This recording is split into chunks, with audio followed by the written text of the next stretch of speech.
दोस्त mechanical engineering line का एक सबसे छोटा सर्टिफिकेट है जिसे आईटीआई कहते हैं। बड़ी अच्छी चीज है और खासकर अगर आप टर्नर या फिटर से हैं तो और भी अच्छी बात है। लेकिन अपने समाज में आईटीआई को ऐसा समझा जाता है जैसे सबसे ही घटिया सबसे बेकार चीज है। इसे करने के बाद आदमी बिल्कुल बेकार ही रहेगा। अगर आप अपने किसी रिश्तेदार या पड़ोसी को बता देते हैं आईटीआई कर रहे हैं तो बड़ा खराब मुंह हो जाता है उसका। अरे आईटीआई आईटीआई करता कौन है आज के समय में। यहाँ तक कि तानों से परेशान होकर घर वाले ही बोलने लगती है पढ़ने बहुत कमजोर था इसलिए इसको आईटीआई करा रहे हैं। लेकिन दोस्त मैं आपको बता दूं अगर आपने आईटीआई की है तो हकीकत बता रहा हूँ आप किसी भी गलत लाइन में नहीं गए हो। आपने सही रास्ता पकड़ा है। बट आपने की ईमानदारी से हो, डेली क्लास लिए हो, प्रैक्टिकली काम सीखा हो, मशीनें चलाई हो, आपको अच्छी खासी नॉलेज हो। आईटीआई करने के बाद बाहर थोड़ा एक्सपीरियंस लो। यानी जिस ट्रेड से आपने आईटीआई की है चाहे आप टर्निंग के हो या फिटर के हो या वेल्डिंग से हो, अपने काम में परफेक्ट हो जाओ। भाई मैं हकीकत बता रहा हूँ मार्केट में हाथ के कारीगर है ही नहीं। बिल्कुल रिक्वायरमेंट पड़ी रहती है, लड़के मिलते ही नहीं, सालों से हो जाती हैं। और जो मिलते भी हैं 40-40 हजार 50-50 हजार पे डिमांड रहती है। कुछ आईटीआई करने वाले दोस्त हमारे कहते हैं आईटीआई मान लो हमने कर ली, अच्छे से काम सीख भी लिया,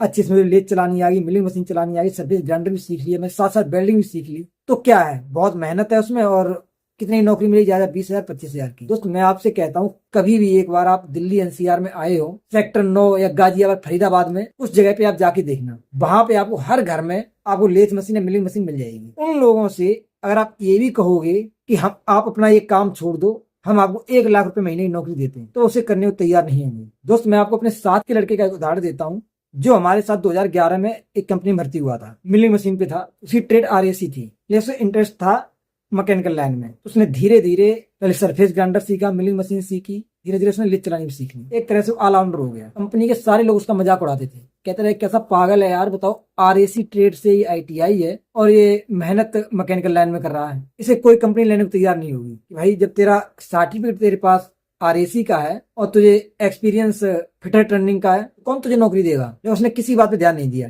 केवल उसने 2 साल काम सीखा, इसके बाद उसने नौकरी छोड़ दी और गाजियाबाद में उसने 5 हजार रुपए रेंट की दुकान लेकर के केवल एक उसमें लेथ मशीन लगा ली। ईमानदारी से उसने काम किया, 3 साल हुए उसे। 3 साल में उसने एक बड़ा सा अपना वर्कशॉप तैयार कर लिया जिसमें आज 11 मशीन है, 8 लड़कों की टीम बना रखी है जिनको 28-28 हजार रुपए सैलरी देता है। कल शाम को उससे बात हुई, बता रहा बीएमसी मशीन खरीद रहा है। उससे हमने कहा अगर तुम्हें कोई 1.5 लाख या 2 लाख की नौकरी ऑफर करे तो तुम करोगे। कह रहा 5 लाख पर मंथ वाली नौकरी भी नहीं करूंगा। ऐसे उदाहरणों से पूरा नोएडा भरा पड़ा है। कोई भी आप दिल्ली एनसीआर में ऐसा वर्कशॉप नहीं देखोगे जो आपसे ये कहे मैं लॉस में जा रहा हूँ, मेरा खर्चा नहीं निकल पा रहा, मैं वर्करों को सैलरी नहीं दे पा रहा हूँ। यानी इतना काम है। किसी वर्कशॉप में चले जाओ आपको काम पेंडिंग में मिलेगा। आप सोच के देखो जो इंसान वर्कशॉप चला रहा है जिसने 10-10 20-20 वर्कर रख रखे हैं उनको सैलरी दे रहा है, तो आप तो खुद कारीगर हो, तो आपको लॉस कैसे हो सकता है। जो एक छोटी सी वेल्डिंग मशीन रख के बैठा है वो ही पैसे कमा रहा है। यहाँ तक कि आपने कई जगह देखा होगा जो केवल एक टूल पे धार लगा रहा है, दूसरा कोई काम से नहीं पकड़ रहा, केवल ड्रिल और कटर पे धार लगाने का काम करता है, वो ही शाम तक 2.5-3 हजार रुपए कमा करके उठता है। दोस्त अगर आप आईटीआई हैं, कारीगर हैं अच्छे और आपके दिमाग में चल रहा है हमें अपना खुद का वर्कशॉप डालना चाहिए, कमेंट बॉक्स में बताइए। पूरा एक वीडियो लेकर के आएंगे जिसमें आप किस तरह वर्कशॉप खोल सकते हैं, कौन कौन से डॉक्यूमेंट आपको तैयार करने पड़ेंगे और किस तरह से कंपनियों से काम लेंगे, किस तरह से लोकल काम आपको मिलेगा।